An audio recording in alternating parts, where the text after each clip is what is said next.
예, 두 번째 시간은 이제 욥기 말씀을 나눌 겁니다. 오늘부터는 이제 욥기의 본론 중에서 욥이 오늘 나눌 말씀은 첫 번째 시험당하는 말씀을 이제 같이 보는 거예요. 자, 본인의 성경 책에서 찾아 읽겠습니다. 자료만 보면은 물론 되지만 그렇게 하면은 자료의 그 근거를 문장을 이해하지 않은데 어려움이 생기니까 본인의 성경책으로 1장의 13절에서 22절까지, 장절은 좀 많지만 내가 한 절 읽고 우리 지체들이 한 절 읽고 또박또박 정신들여서 읽겠습니다. 하루는 욥의 자녀들이 그 맏아들의 집에서 음식을 먹으며 포도주를 마실 때에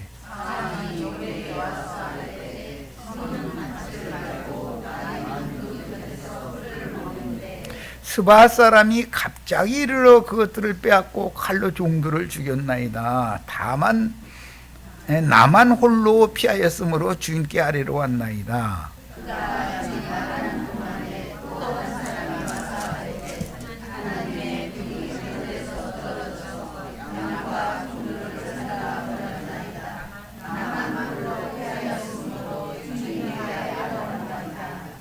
그가 아직 말하는 동안에 또 한 사람이 와서 아뢰되 갈레아 사람이 새 무리를 지어 갑자기 낙타에게 달려들어 그것을 빼앗으며 칼로 종들을 죽였나이다.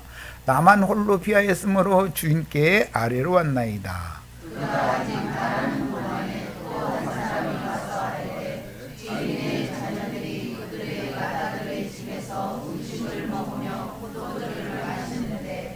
거친 들에서 큰 바람이 와서 집 네 모퉁이를 치매 그 청년들 위에 무너짐으로 그들이 죽었나이다. 나만 홀로 피하였으므로 주인께 아래로 왔나이다 한지라.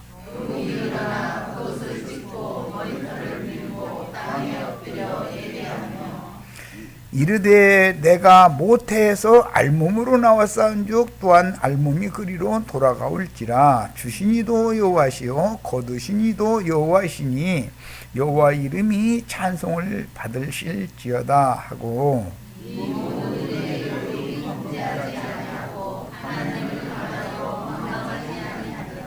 예, 자, 오늘 읽은 말씀 보면 참 욥이라는 사람이 고대의 동방 사람이지만 정말 대단한 사람이다, 그것을 알 수가 있죠.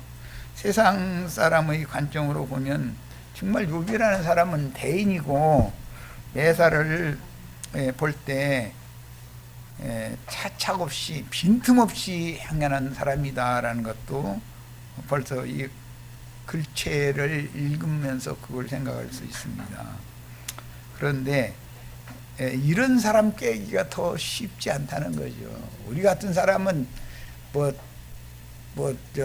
양 몇 마리 그냥 뺏겼습니다만 하면 손 바짝 들어버리는데, 이 사람은 이야, 정말 참 읽어보면 읽어볼수록 사람이 천연적으로도 이렇게까지 온전케 될 수가 있다. 세상의 눈으로 보면 참 온전한 사람이죠. 이런 사람 보고 세상에서는 도인이다, 득도했다, 이제 하고 달관한 사람이다, 이런 표현도 하고 참 그러는데, 선악을 알게 하는 나무 열매를 따먹은 천연적인 사람으로서 이 경지까지 가려면 이 사람이 공부도 얼마나 많이 했으며 인생을 살면서 경험이 얼마나 많으며 이 사람을 우리가 함부로 보면 안 되는 거죠. 가히 우리 같은 사람이, 이 졸부들이 볼 때, 속인들이 볼 때는 이 사람은 하늘에 있는 사람이죠. 야, 그런데 이제 2장에 가면 그 아내는 이런 사람하고 살려면 속 터지죠. 속 터지죠.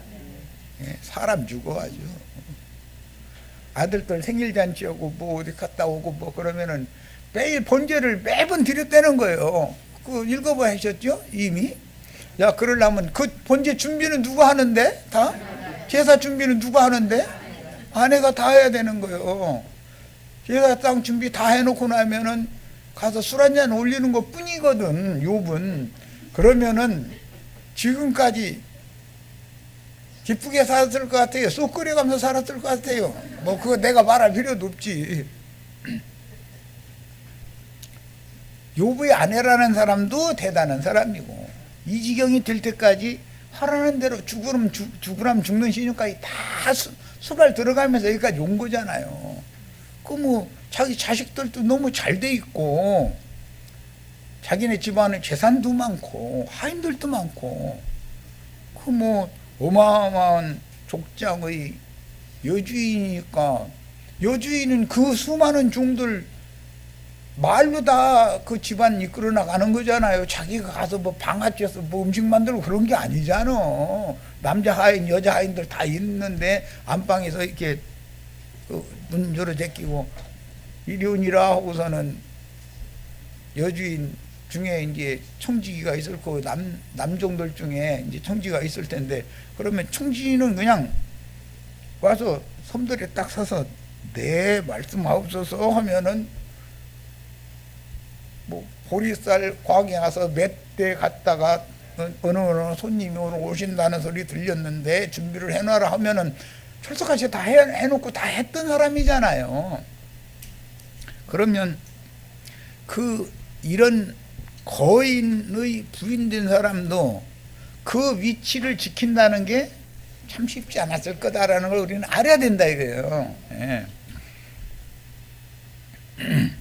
자, 이제 자료로 들어가겠습니다. 긴 설명이 필요 없이 이런 배경을 이해를 해야 돼. 성경을 읽으면, 야, 욥이라는 사람이 이렇게 대단하니 그의 부인도 대단한 사람이구나 라는 걸 우리는 알아야 되고, 실제로는 욥이라는 사람의 모든 제사나 모든 행사에 대해서 반 이상은 욥의 부인이 뒷수발은 다 한 거잖아요. 뭐 물론 자기가 직접 손으로 한 거는 아니에요.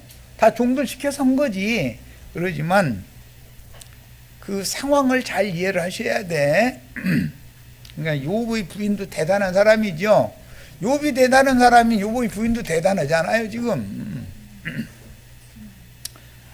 자, 그런데 그 사람의 입에서 당신이 하나님 욕하고 차라리 죽으시오 그랬다고 이제 좋은 말로 해놨는데 뒤져버려 이제 이런 거지요 뭐. 그게 그동안에 쌓였던 스트레스가 완전히 폭발한 거예요 이제. 그게 욥보다는 아내가 그릇이 적죠. 뒷수발 다 할 때까지는 잘 될 때는 그 아내도 진짜 대단한 사람이에요. 아들 딸 생일잔치 하면은 그 명수에 따라서 번제를 날마다 드렸으니까 준비는 물론 종들 시켜서 자식 열이 모여서 잔치를 했으면 대속 속죄 양 10마리 잡아가지고 번제 준비해라 하고, 하지만 그거 다 신경 쓰고 다 해야 돼. 가서 검사해야 되고 다 그럴 거 아니요. 뭐 허투루 했는지 하면은 청지기 오라고 해가지고서는 난장없이 혼내고, 그러고 살라니 스트레스는 욥이 받은 게 아니라 사실은 아내가 받아가면서 산 거지 지금까지. 이해되시죠? 우리 인생사 다 그렇죠. 남편이 어떤 짓 하면 스트레스는 누가 받아요?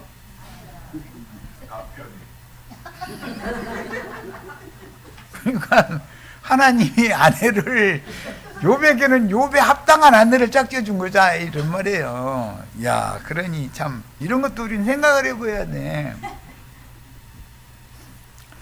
자,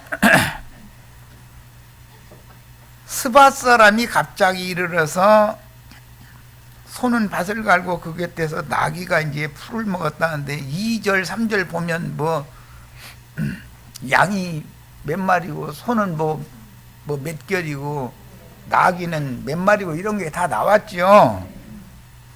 이게 평화로운 상태로 살던 상황인데 갑자기 스밧 사람이라고 이제 시바라고 그래요. 시바의 여왕 할 때, 네, 시바 사람인데 이해를 돕기 위해서 열왕기상 10장 1절로 2절을 인용을 해드렸어요.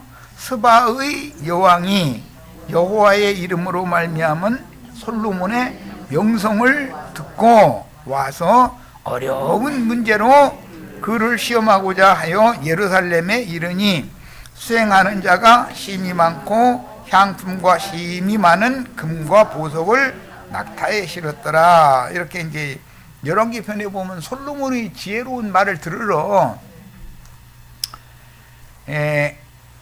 그 스바라고 하는 이티오피아의 여왕인데 팔레스타인 땅까지 왔다는 거예요.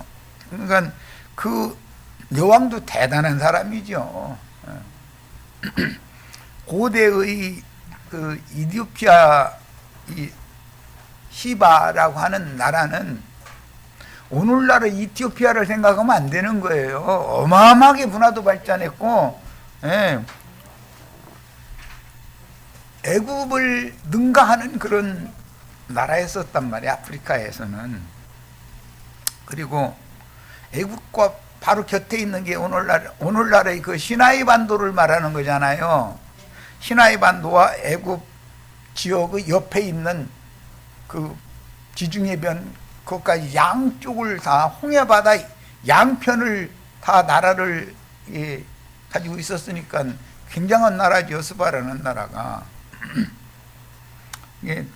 내가 아까 욥의 아내 얘기를 한 것은 스바라는 그 여기 어떤 욥의 재산을 노략질한 사람들이 왔는데 그때 당시 그 나라가 얼마나 강대국이었나를 알아야 되고, 그런데 여자가 그 나라를 다스렸다라는 것을 강조하는 게 성경이잖아요. 오늘 뭐 솔시간에도 여선지 데보라 라는 사람, 이스라엘의 사사 이야기를 했는데 성경에는 여자가 남자보다도 더 능력과 권위를 부여받은 그런 상황들이 있어요. 이것은 원래 하나님이 창조의 질서상 아담에게 모든 권위를 아담에게 맡긴 거죠. 모든 생물을 다스리고 땅을 정복하고 하는 권위는 아담에게 맡겼는데 아내를 배필을 이렇게 하와라는 여자를 주니까 아내가 남편을 좌지우지 해버리잖아요. 그러니까 남편은 밖의 일을 다 좌지우지 해도 남편 자체를 좌지우지 하는 사람은 여자니까 실제는 여자가 더 위에 있는 거죠. 가끔 내가 그 얘기하지만 형은 출근하면서 형수님 말 잘 듣고 오늘 형수님이 잘 저기 먹으라고 밥 차려주고 뭐 먹으라고 주면은 잘 먹고 잘 지내고, 아버지 어머님 돌아가셨고 맏형이 꼬맹이 동생한테 그러면 네 하지만 형수가 줘야 먹지. 형수가 안 주면 소용없잖아요. 그러니까 형님이 권위를 가진 게 아니라 실제 실행을 하는 형수가 모든 권위가 있는 거예요. 이제 이것을 생각해야 돼. 이 욥기를 읽을 때는 이것을 모르는 사람은 욥기 100번 읽어도 사람은 욥기가 뭔 말을 하는 것인지를 모르는 사람이야. 본문의 스바 사람이란 그 당시 아라비아의 지금으로 말하면 사우디아라비아라고 그래가지고 그 출애굽한 백성들이 시나이 반도, 시내산이 있는 그 반도, 거기 그게 광야잖아요. 거기를 차지하고 있는 사람이다 이거예요. 애굽 옆에 있는 그 아프리카 지역뿐 아니라 홍해 건너의 시나이 반도를 차지하고 있던 사람들이 시바 나라라는 사람들이 있었다 이거예요. 자, 그 당시에 아라비아의 노략자들로 지금 보이는 거예요. 스바라고 했으니까 스바 사람들. 오늘날은 이제 사우디아라비아 사람들인데, 이 사람들은 그 성경에는 그 대상들에 관한 이야기가 자주 나오죠. 요셉도 여기 이 대상들에 의해서 팔려갔던 거잖아요. 그래서 중근동 지역의 산물과 그 다음에 사우디아라비아를 지나서 애굽으로 이제 연결이 되니까 아프리카 지역에 가서 비싸게 파는 거예요. 아프리카에서 많이 나온 농산물도 잔뜩 실어다가 또 중근동 지역은 사막지대이기 때문에 농산물이 필요하니까 그거 갖다 몇 배 남겨서 파는 거예요. 그래서 대상이라는 것은 군대와 똑같이 전투에 능한 사람들의 그 군대처럼 이렇게 단체적으로 상품을 운반하는 그런 사람들 뭐 대상이라고 그러잖아요. 우리 중고등학교 세계사 때 다 배우신 이야기죠.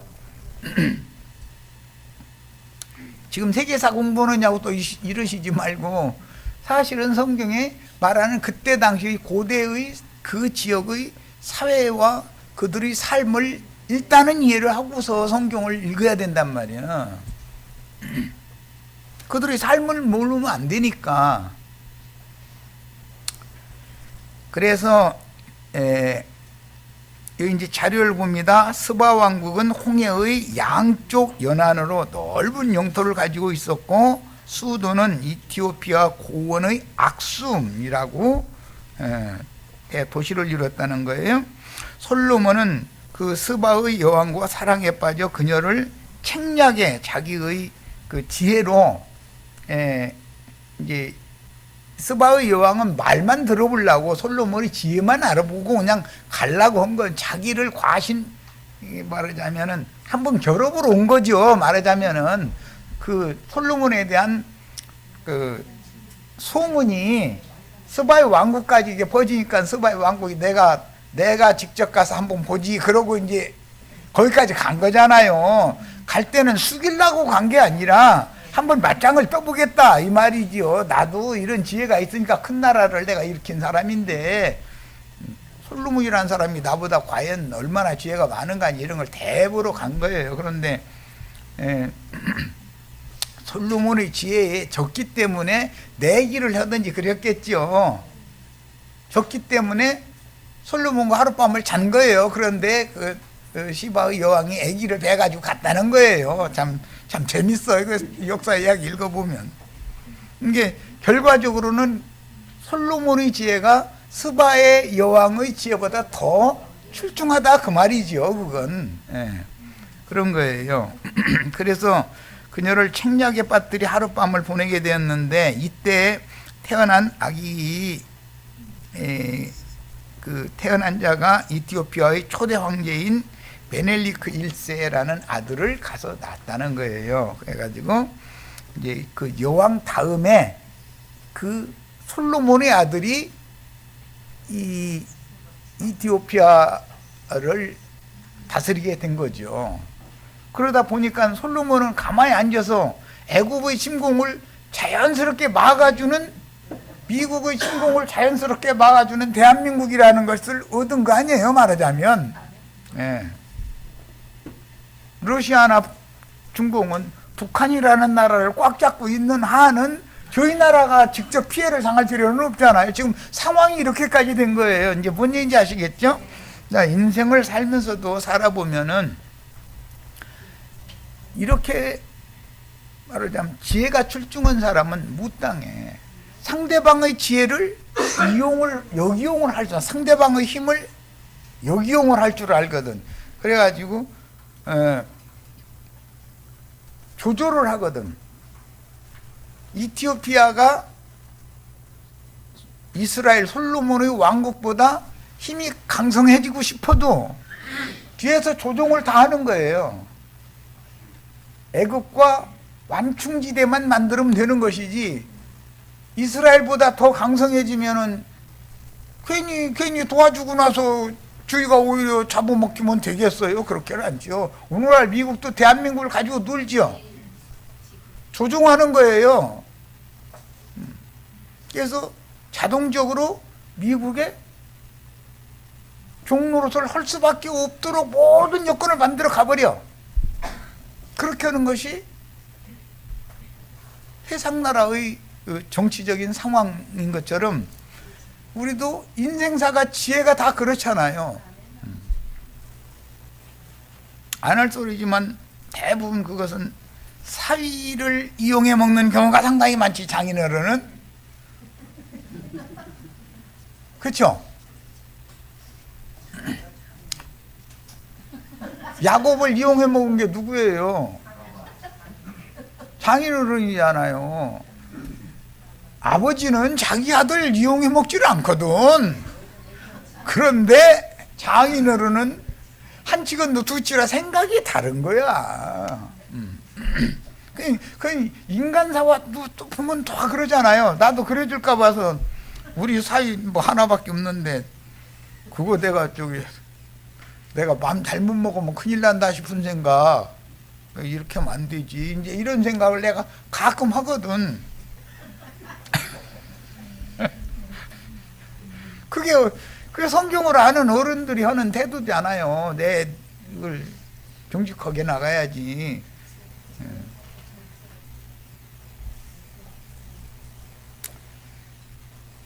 시어머니는 며느리 이용해 먹게 마련이고 장인어른은 사위 이용해 먹게 마련이야. 이것은 할래서가 아니야. 자기 살아남는 방법이거든.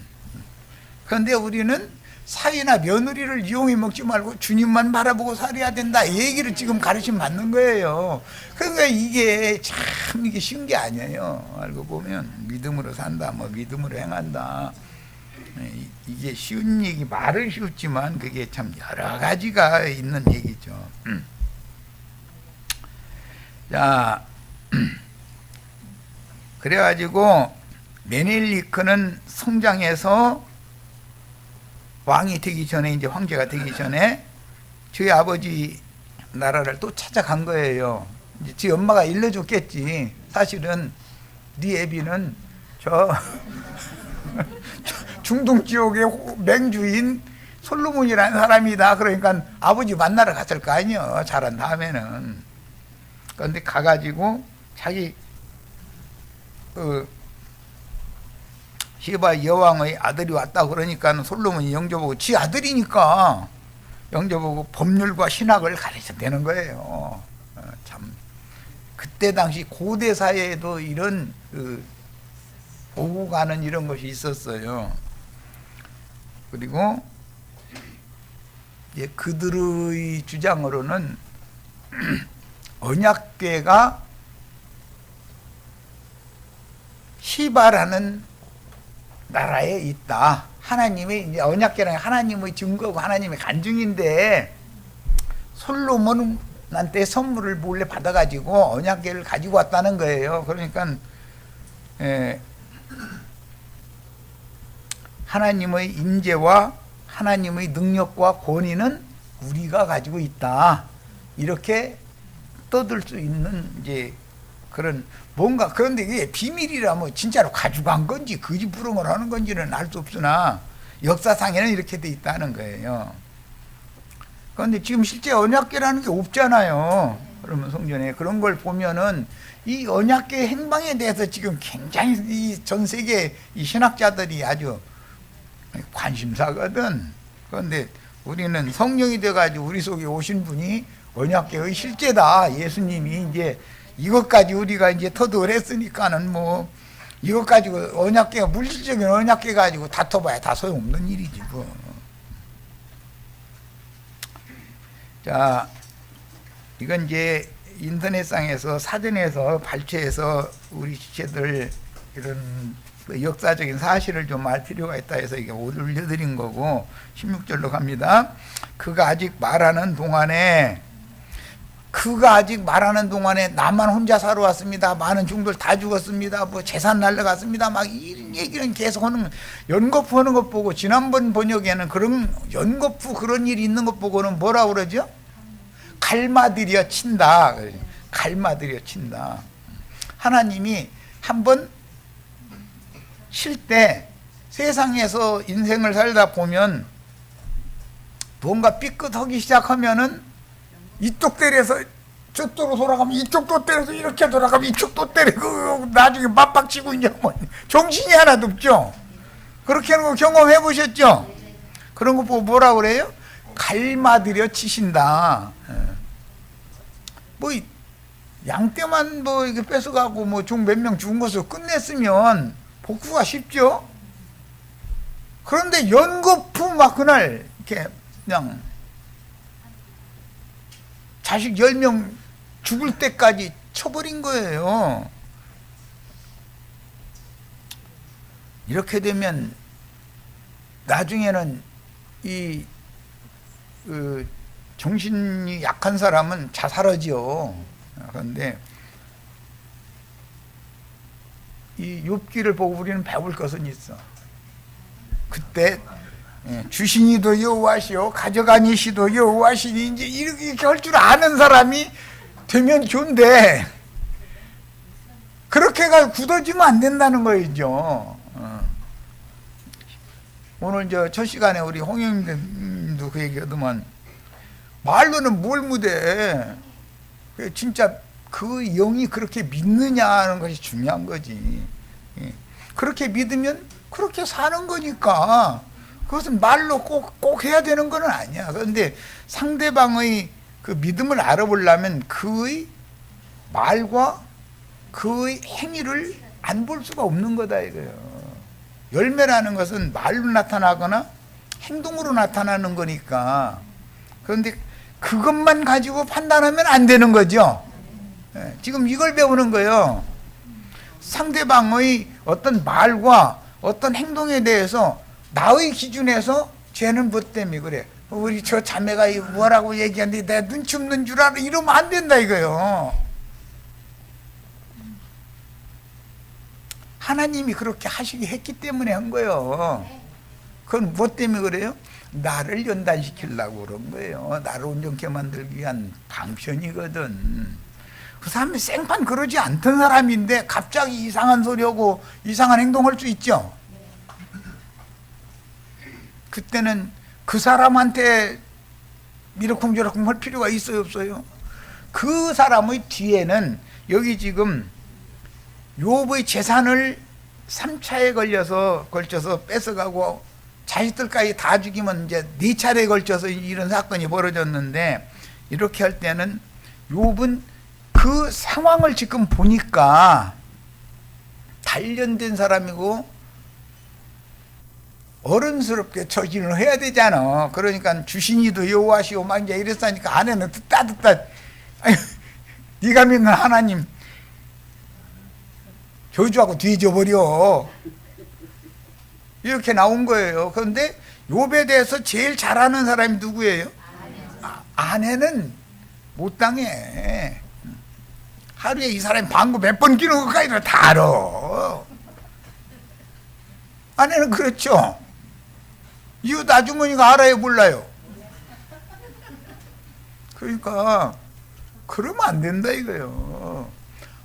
왜 이런 사람을 갑작스럽게 왜 이렇게 보내셨는지 그 하나님의 손을 봐야 되는데, 재산과 자식 10 죽은 것 가슴 아프지만 그가 종교성이 강한 사람이었고, 이 사람은 인간적으로 연마된 사람이니까 철학적인 사람이다 이거예요. 매사를 현실을 그렇게 그래서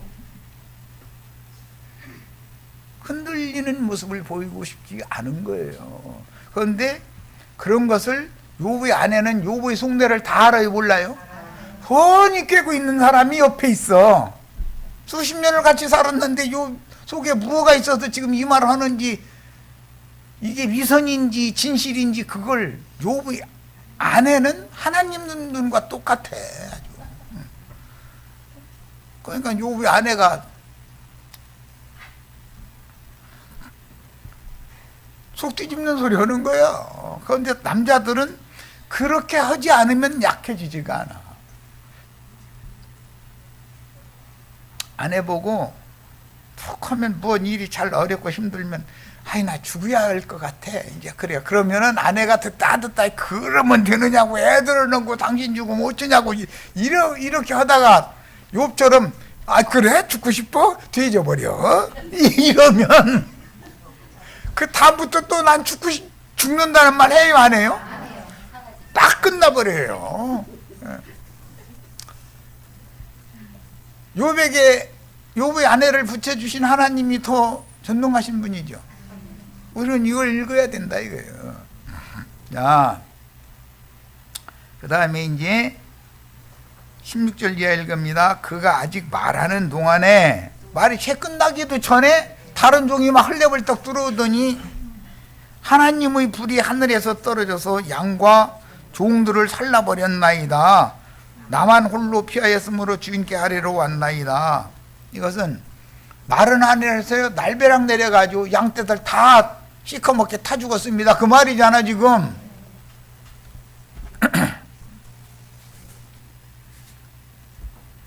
소떼, 낙타떼 잃고 그거 맡겼던 종들 다 죽고 하나 살았는데, 그 말도 끝나기 전에 이제는 양떼 날벼락 배락 쳐서 양떼 다 죽었고 양치던 종들 다 죽고 나만 혼자 살아왔습니다 하고 이러는 거예요. 사람은 이렇게까지 씨앗대기를 이쪽 얻어맞고 이쪽 얻어맞고 나중에 양손으로 쳐버려. 그러고서는 이마를 갖다 주먹으로 내찔러버려. 그러면서 정신 차려 이놈아 막 이러면, 정신 차릴 수 없게 만들어 놓고 나서 정신 차리라고 내질러면 어떻게 정신을 차려. 그럼 뭐 갈마들여 치신다 그래. 우리 인생사에 이런 거 다 당해보시죠? 욥기 읽어보면서도 이게 내 얘기구나 그런 거 감이 다 오시죠? 그 다음에 17절, 그가 아직 말하는 동안에 또 한 사람이 와서 아뢰되, 이번에는 갈대아 사람이 새 무리를 지어서, 갈대아 사람들도 남의 거 약탈하는데 지혜롭게 했다 이거요. 한꺼번에 다 들이닥쳐서 하면은 피신에 도망갈 사람들이 생길 거니까 세 대로 하는 거예요. 선두부대 공격! 그 다음에 쉬고 있다가 도망가는 놈들이 있으면 그 다음 부대 공격! 하고서 몇 명 가서 바위 틈에 숨었어. 그럼 맨 마지막 세 번째 가서 이제 확인 사살! 하고서는 하는 거예요. 전쟁도 이렇게 하죠? 이야, 이렇게 되면은 살아남을 자 있어요, 없어요? 그게 이 갈대아 사람들도 미련하게 공격을 하는 게 아니라 세 대로 나눠서 공격을 하더라는 거예요. 그러니까 도망갈 수가 없게 만들어 놓은 거죠. 그래서 나만 홀로 피하였으므로 주인께 내가 낙타들에게 달려들어서 그것을 뺏고 칼로 종들을 죽였나이다. 나만 홀로 피하였으므로 주인께 아래로 왔나이다. 그 다 죽였던 중에서도 하나는 살아남아가지고 주인한테 가서 이렇게 아래게 만들었겠어. 이것도 전능자가 아니면 안 되죠. 이 사람 그때 당시 피해서 죽어라고 도망을 간 거지만 그 사람 하나는 살아남아야 되니까 세 때의 이 어디 갈대 사람들이 하나가 도망가도록 놔둔 거지. 그런데 갈대아 사람들이 눈에 안 띄게 만들었지. 눈에 띄었으면 죽었지, 당연히. 이 갈대아의 수도는 갈대아 우르 잘 아시죠?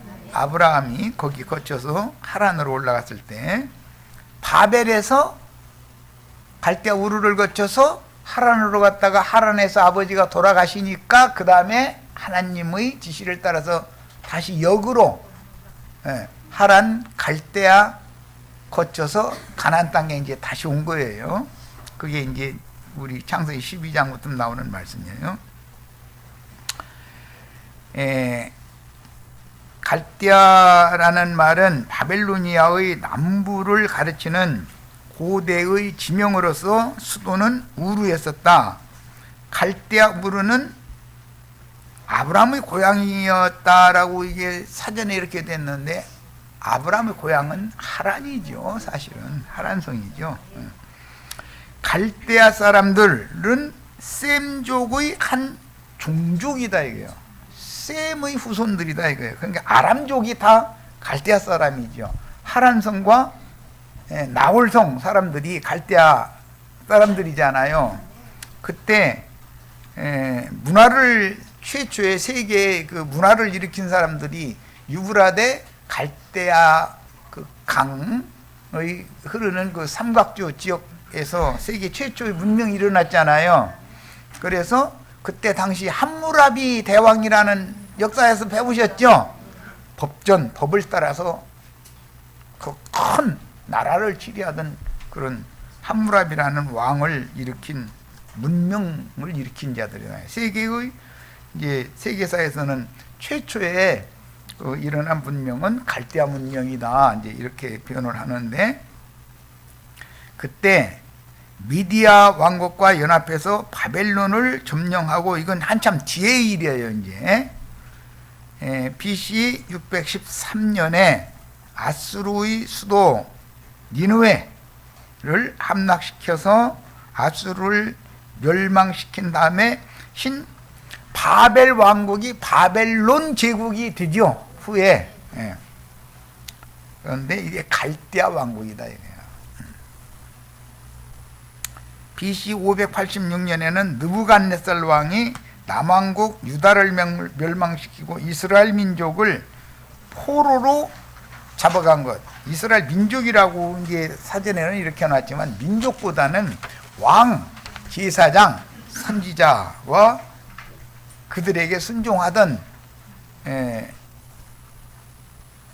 하수인들을 다 잡아간 거죠.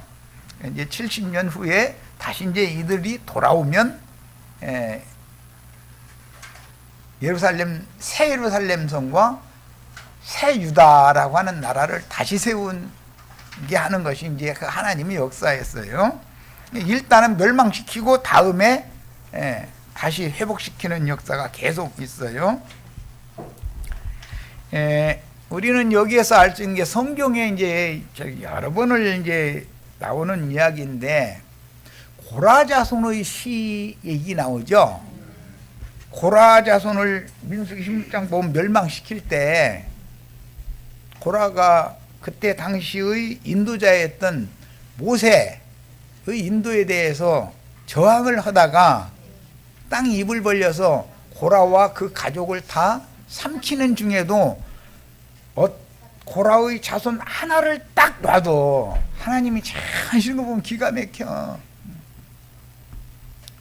그런데 그 하나 남은 고라의 자손이 다윗이 왕국을 세울 때 제사장으로 고라의 후손이 제사장으로 다시 회복이 되잖아요. 다윗 왕국을 위해서 다 멸망시키는 중에 하나를 딱 살려놔두신다. 이게 성경 이야기예요. 그래서 고라 자손은 하나님의 성전의 문지기 지파였었잖아요. 우리 형제 자매님들은 다 고라 자손처럼 기독교 계를 전체를 다 심판하는 중에서도 살아남은 자, 남은 자가 되시기를 바라요. 그 고라 자손은 하나님을 찬양하는 직무를 하고 하나님의 성전의 문지기 지파가 고라 자손이었었어요. 레위 지파 중에서도. 그런데 다윗을 적극적으로 돕는 거예요. 그 바람에 다윗이 자기가 왕으로 등극하기 전에 고라 자손을 제사장 지파로 회복시켜 주잖아요. 그런 걸 보면은 우리 형제 자매님들의 신앙도 이와 똑같은 거다. 그 다음에 18절로 갑니다. 그가 아직 말하는 동안에 또 한 사람이 와서 아뢰되 주인의 자녀들이 그들의 맏아들의 집에서 음식을 먹으며 포도주를 마시는데 그것은 늘상 열 형제 자매 중에 누구 생일이 있으면 이렇게 했다는 거잖아요. 그런데 지금까지는 아무 일 없이 별 무탈하게 잘 넘어간 거예요. 그때마다 욥은 혹시 그때는 좀 방종해지잖아요. 포도주 이제 술도 이제 먹는 것이 이제 허용이 됐기 때문에 단순히 밥만 먹고 이러고 오는 게 아니라 포도주를 마시고 사람이 술 먹다 보면은 안턴짓거리를 할 수도 있는 거잖아요. 그럴 수 있죠. 그냥 혹시라도 마음으로라도 하나님 앞에 죄를 졌을까봐 자식들 10명을 위해서 번제를 날마다 생일 잔치가 있으면 잔치 끝나면 그들을 위해서 딸기 중얼중얼 기도했겠죠. 애들 포도주도 뭐 과하게 먹지 말고, 포도주라는 것은, 독주라는 건 들어가면은 사람 헷가닥 가는 수가 있는 건데 그 생각이 바꿔지지 않도록 경건한 모습을 지키게 좀 해달라고 중얼중얼 했겠지. 그래가면서 우리 10 자식들 위해서 내가 번제할 거니까 자기 부인한테 얘기하는 거잖아요. 그럼 이제 부인은 이제 청지기들 불러다가 이제 뭐 이제 다 준비 다 하고 나서 준비 다 됐다 그러면 다 됐어. 그래서 이제 유비 나가서 이제 거기서 이제 포도주 한 잔 따라 올려가면서 절구박 한번 하면 이제 욥은 사실은 그걸 한 거고, 실제 모든 것을 준비한 것은 욥의 아내가 한 거예요. 그러니까 욥의 아내는 진짜 피곤하게 산 사람이지. 남편이 혈하는 대로 다 해야 되잖아요. 그리고 하인 들고 맞닥뜨려서 부딪히는 것도 욥의 아내가 다 부딪히지. 욥은 그냥 한마디 하면은 뭐 눈에 거슬려도 어른스럽게 처신해야 되니까 하고 수염 한번 쓰다 두면 알아서 하는 거지 뭐. 그죠? 그렇게 지금까지 살아왔는데, 그럴 때마다 생일잔치가 끝나고 나면 디스바르는, 욥의 아내는 세상 나라에서도 정월 초하루고 8월 대보름 지나면은 며느리와 아들이 이혼하는 일이 많아진대잖아요. 갑자기 아예 시장에 가서 다 사다가 해. 그러지 말고들 이제 며느리 보고 뭐 이거 해라 저거 해라 이렇게 하지 말고 큰 며느리 죽어나는 거고, 이제 지체 동서들 보고 그래도 그 중에서 제일 젊은 놈 뭐 이게 질서를 잡느라고 아무개 이리 와 이거 좀 붙여라, 아무개야 김치 뭐 썰어라 다 해놓고 나서 딱 보니까 배가 이만한 막내 이제 동서가 있어. 그럼 저기 내 방에 가서 잠깐 누워 있어. 그렇게 해서 빼돌리죠. 그럼 시어머니는 다 그거 보지만 잘한다 생각하지. 아, 내 맏며느리 여전히 역시 맏며느리 감이야 그러지. 그런데 배가 이만해가지고 시식돼 가면서 이것저것 다 뒷수발 하고 앉았는데도 큰 며느리가 가만 놔둬버리면은 시어머니가 자기가 나서서 얘야 너는 어디 가서 잠깐 누워있어라 할래야, 안방에서는 지금 조금 시어머니 방에서는 뭐 일 다 하고 앉았는데 며느리 방에 보내야 되는데, 큰 며느리 방에 보내야 되는데 허락도 없이 보낼 수도 없고 입장이 다 안 찰 거 아니야. 그러면서 아이고 저 큰 며느리로서 저것은 집안이 끌어가는 게 눈치가 저렇게 없어가지고 아이고 이제 그럴 거 아니야. 이런 것도 인생사가 다 그렇죠. 그러면은 네 형님 고맙습니다 하고서 얼른 형님 방으로 가는 거야. 그런데 가서 누워있어도 똑똑 뭐 김치 쓰는 거 뭐 지글지글한 소리 다 들리고 잠도 안 와. 그죠? 긴장해가지고 뽀는 거지. 그런데 아 좋다 해가면서 대자로 누워가지고 코 골고 앉았으면은 참 막내 며느리 참 한심한 며느리 얻은 거지 뭐. 인생사 다 그렇죠? 내 말 틀려요?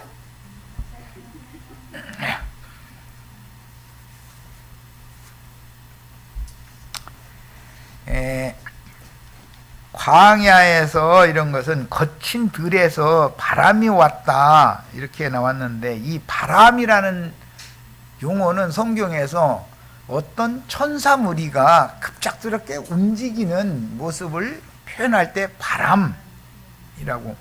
히브리서 1장에 보면 하나님이 천사들 부리시는 종으로 바람으로 불꽃으로 삼으신다. 바람이라고 나오면 아 천사들을 움직임을 말한다. 그런데 거친 들이라고 그랬는데 이것은 모래가 날리는, 바람이 불면 그 모래가 나르죠. 모래바람이라고 그래가지고 뭐 우리 지역에서는 그런 것은 없지만 이 중근동 지역 사막 지역에서는 이 모래바람이 일면은 사람도 다 위로 막 이렇게 날아가고 그런다잖아요.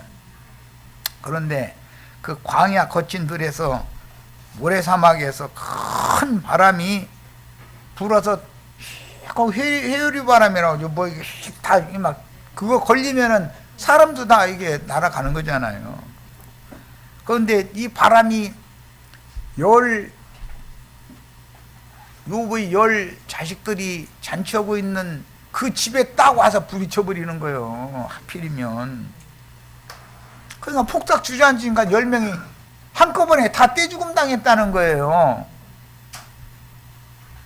그러면 그들이 죽었나이다. 나만 홀로 피하였으므로 주인께 아래로 왔나이다. 그런데 그 한 종은 음식 수발하고 무하고 하느라고 그 잔치하는 그 안에 들어가지도 못하고 밖에 지금 이러고 있었었기 때문에 살아남은 거잖아. 말하자면 이런 것도 보면은 참 광야에서 이렇게 갑자기 일어난 대품은 어떤 용의 급한 움직임을 상징하며 원수의 대군이 갑자기 몰려오는 것에 대한 상징이다.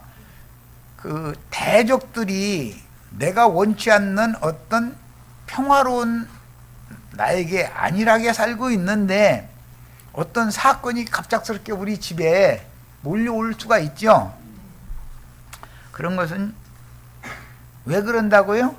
하나님이 바람을 원망하라는 것이 바람을 보지 말고 바람을 움직이신 나와 너와의 사이에 문제가 있다. 이것을 지금 메시지를 주는 거잖아요. 그런데 욥은 그거 눈치가 없는 거예요. 많이 연단된 사람이고 연마된 사람인데도 바람을 보내신 분을 생각을 해야지.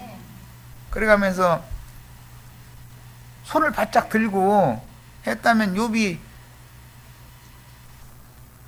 새 친구들 와서 쑥 굽는 소리만 했었고 이제 마누라가 이제 쑥 뒤집어지게 하는 소리 하고서는 문 꽝 닫고 나가고 방에 들어올 생각도 말아. 이제 잃어버렸을 거 아니야. 나가 뒤져 막 이러고.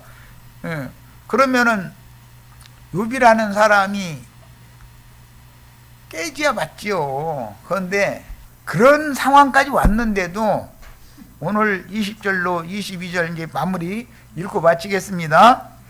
욥이 일어나 겉옷을 찢고 겉옷을 찢는다라는 것은 자기의 행위를 돌이킨다는 것을 상징하는 거예요. 겉옷은 의로운 행실에 대한 상징이죠. 내가 지금 그런데 입에 바른 소리 하는 거예요. 나중에 소리 들어보면 뭐 과부 가난한 사람 다 먹여 살리고 막 그랬다고 하는 것은 속에 놔두고 겉으로는 하나님 앞에서 옷을 찢는 거예요. 지금 이게 종교의식이다. 이게 셈조고의 종교의식.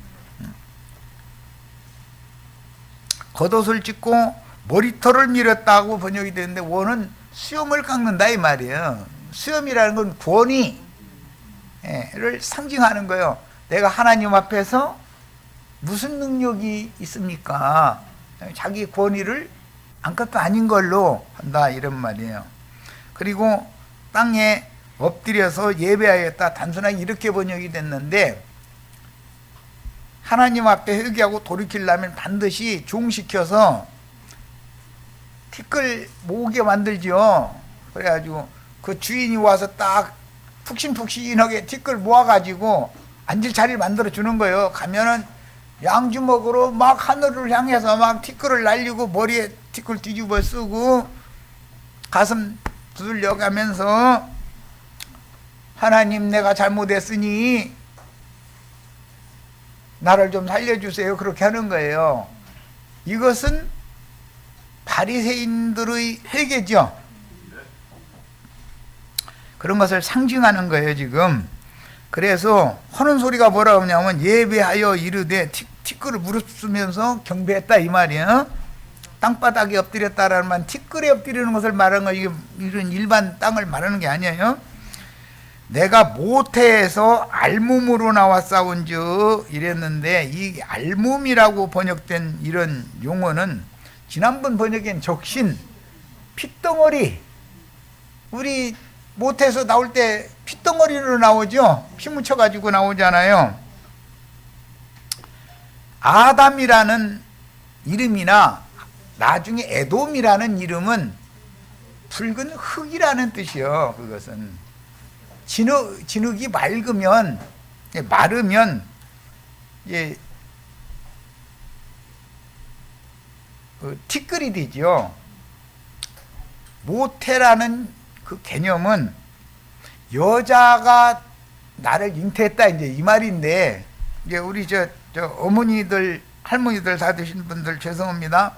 성경에 여자가 낳은 자다, 모태에 잉태되었다, 이것은 어머니가 음란하다라는 것을 1차적으로, 짐승도 고양이, 요즘에 우리 동네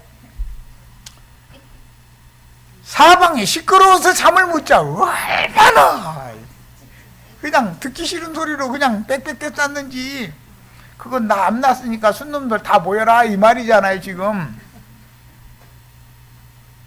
사람 주고 아주 그 기간이 지날 때까지는 그 고양이가 사방에 다니면서 그 소리를 내거든. 그런 것처럼 여자가 낳은 자라는 말은 어머니가 부정함 가운데에서, 음란한 가운데에서 나를 잉태했다 이 말이야. 어머니에게 그런 것을 넣어주지 않으면 잉태가 안 되잖아요. 날마다 각방 씁시다 이래버렸다가는 아무 일도 안 일어나는 거지 뭐.